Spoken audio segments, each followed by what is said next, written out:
मालिनी हो तोहरा डालावा में काबा।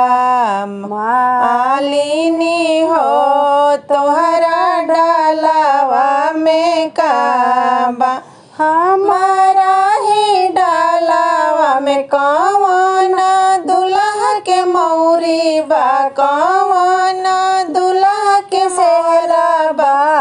बाबूला हो तोहर पापा ना खरीदी हैं। बाबूला हो तोहर पापा ना खरीदी हैं।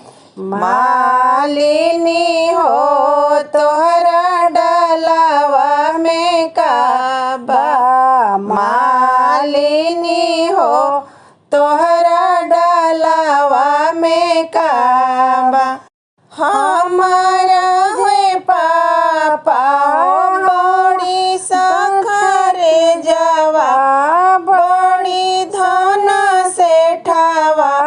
मालिनी हो रुपया दे के खरीदी है। मालिनी हो रुपया दे के खरीदी है। मालिनी हो तोहरा डालावा में काबा। मालिनी हो तोहरा डालावा में काबा। हमारा ही डालावा में कौन दुल्हा के सौल बा, कौन दुल्हा के टाई बा। बाबूला हो तोहर चाचा ना खरीदी हैं।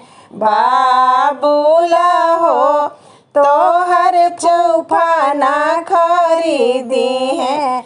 बाबूला हो तोहर चाचा ना खरीदी हैं। हमारो जे चाचा बड़ी धन से ठावा, बड़ी सखर जावा। मालिनी हो रुपया दे के खरीदी है। मालिनी हो रुपया दे के खरीदी है। मालिनी हो तोहरा डालावा में काबा। मालिनी हो तोहरा डालावा में काबा।